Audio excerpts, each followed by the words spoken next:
ముఖ్యంగా teachers day శుభాకాంక్షలు sir. మరి ఆ పెద్దల మానవాళి గురించి చాలా విషయాలు చెప్పారు కాబట్టి నేను చెప్పడానికి ఏం లేదు.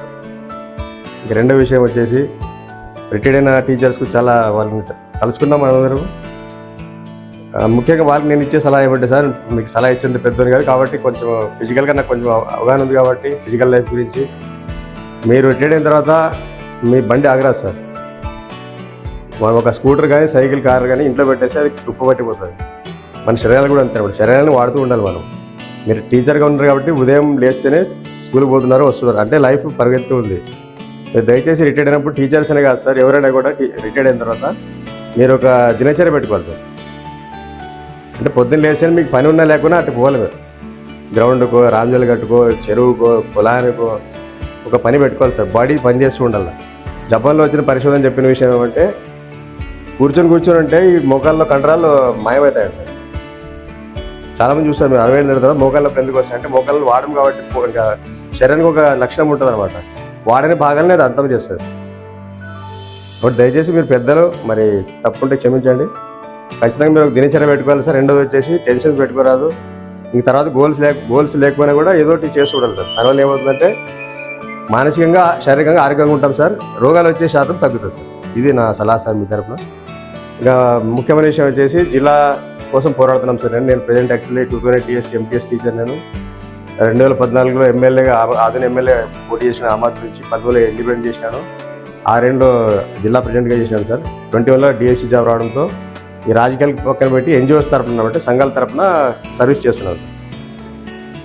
ముఖ్యంగా ప్రజెంట్ వచ్చేసి 20లో ఆదిన జిల్లా సమితి ఏర్పాటు చేసి జిల్లా కోసం ఫైట్ చేసినాం సార్. ఆ ఫైట్లో భాగంగా కొంత ప్రోగ్రెస్ అయినప్పటికీ 22లో అప్పుడు గవర్నమెంట్ మరి ఎంపీ ప్రాంతాలు మాత్రమే ఎంపీ నియోజకవర్గాలనే బేస్గా చేసుకొని జిల్లాని ఏర్పాటు చేసింది. దానివల్ల మన ఆదోళన లాంటి ప్రాంతాలు చాలా వెనకబడ్డాయి సార్. మైనస్ అయింది మనకి. సో ప్రజెంట్ వచ్చేసి మళ్ళీ ఈ కొత్త ప్రభుత్వం కూటమి ప్రభుత్వము జిల్లాల పునర్విభజన, మండలాలను కలపడం తీసడం లాంటివి చేస్తుంది. కాబట్టి దయచేసి నేను మీ అందరికీ కోరేది ఏమంటే విద్యా సంస్థలు కావచ్చు, విద్యా సంఘాలు కావచ్చు, విద్యార్థి సంఘాలు, టీచర్స్ సంఘాలు మనమంతా చురుగ్గా ఆదోళన జిల్లా కోసం మనం వాయిస్ లేపినట్టయితే ఖచ్చితంగా ఆదోళన జిల్లా వస్తుంది. ఎందుకంటే ప్రజెంట్ ఇక్కడ వచ్చేసి నాయకులే అడ్డుపడుతున్నట్టు మాకు సమాచారం సార్. ఎందుకంటే ఇక్కడ ఐఏఎస్, ఐపీఎస్, జిల్లా స్థాయి అధికారులు వస్తారు కాబట్టి వాళ్ళు చేసేటువంటి అన్యాయాలు కావచ్చు, అక్రమార్జన ఆగిపోతున్న భయంతో వారు అడ్డుపడుతున్నట్టు సమాచారం ఉంది. కాబట్టి దయచేసి మనమంతా ప్రజలుగా, ఎందుకంటే మనకంటే 40+ అంతా మనది అయిపోయింది లైఫ్, ఏదో అట్లా నడిపోతుంటాయి. కానీ నెక్స్ట్ జనరేషన్కి విద్య, వైద్యము, ఉద్యోగము, ట్రాన్స్పోర్టేషను అన్ని రకాల ఆధ్యాత్మిక పరంగానే మన ఎన్నో కొండల్లో ఎన్నో గుళ్ళు దర్గాలు ఉన్నాయి సార్, మసీదులు ఉన్నాయి, రకరకాల కోట ఏది డెవలప్ కావడం లేదు. ట్రాన్స్పోర్టేషన్ లేదు, నీటి సమస్య. మెళగనూరులో మనం ఒక 4 ఎంసీలు తీసుకోవచ్చు, ఒక చుక్కు తీసుకోవడం లేదు.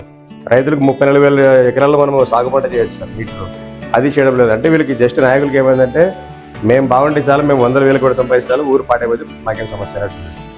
కాబట్టి దీనికోసం మీరందరూ టీచర్స్గా మనమంతా ప్రజలు, ఎందుకంటే టీచర్ చెప్తే ఎలాంటి వాళ్ళని వింటారు.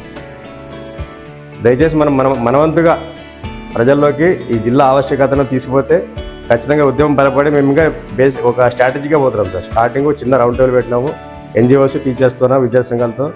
తర్వాత ఇంకొంచెం ఇతర సంఘాలు కాకుండా ఒక చిన్న ర్యాలీ రోడ్డు పైన, అది సక్సెస్ అయింది.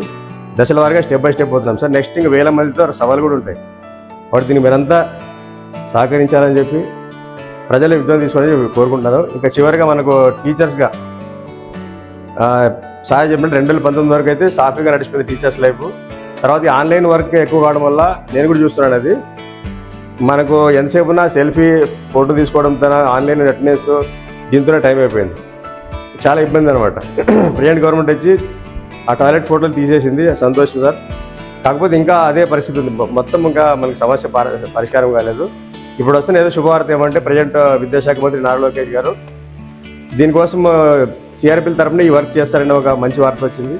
అది వచ్చినట్లయితే మళ్ళీ మన విద్యా వ్యవస్థ గాడినబడి టీచర్లు పాటలు మాత్రమే చెప్పే విధంగా పరిస్థితులు రావాలని కోరుకుంటున్నాను. దీనికి నేను గవర్నమెంట్కి ధన్యవాదాలు తెలుపుతున్నాను సార్. మరి విద్యాశాఖ అధికారులు కూడా ఈ విషయాన్ని మళ్ళీ పైకి తీసుకున్నట్లయితే మరింత వ్యవస్థ బాగుంటుంది. ఎందుకంటే ఒక టీచర్ అనేవాడు చిన్నపిల్లల మెంటాలిటీ సార్, ఫ్రెష్గా ఉండాలి టీచర్ స్కూల్కి పోతేనే. ఆ స్కూల్కి పోతేనే మనకి సెల్ఫీ పడలేదా, అది పడలేదా, లేకుంటే ఆన్లైన్ బూట్లు ఇచ్చి ఫోటోలు కొట్టిన ఆ ఫోటో మొత్తం దానికి లైఫ్ వెళ్ళిపోయింది. మన బూట్లు ఇచ్చినాం, అన్నీ ఇచ్చినాం, మళ్ళీ ఆ ఫోటో వాళ్ళ ఫింగర్ వేయడానికి 4-5 డేస్ పట్టింది. ఇంక చదివి ఎప్పుడు చెప్తాము. కాబట్టి ప్రజెంట్ విద్యాశాఖ మంత్రి గారు చేస్తున్నట్టు కనిపిస్తుంది. సక్సెస్ కావాలని కోరుకుంటున్నాను. ఖచ్చితంగా మరొకసారి సార్ జిల్లా కోసం అందరూ సహకరించాలని, ఎందుకంటే మనందరి బెనిఫిట్ అయ్యేటువంటి వ్యవస్థ అనమాట. డిఓ కూడా ఇక్కడికి వస్తాడు కాబట్టి విద్యాశాఖ అందరికీ, అదేవిధంగా మరి స్వకార్యమో స్వామికారం అన్నట్టు ఎంప్లాయీస్కు హెచ్ఆర్ఏ కూడా పెరిగే అవకాశం ఉంటుంది. అన్ని బెనిఫిట్స్ ఉంటాయి కాబట్టి జిల్లా శాఖ అధికారులు ఈడే ఉంటారు కాబట్టి దయచేసి దీనిపై దృష్టి సారించి మీకు జిల్లా వస్తే లాభం అనుకుంటే ఖచ్చితంగా ఈ ఉద్యమం సపోర్ట్ చేయాలని కోరుకుంటున్నాను. ధన్యవాదాలు సార్.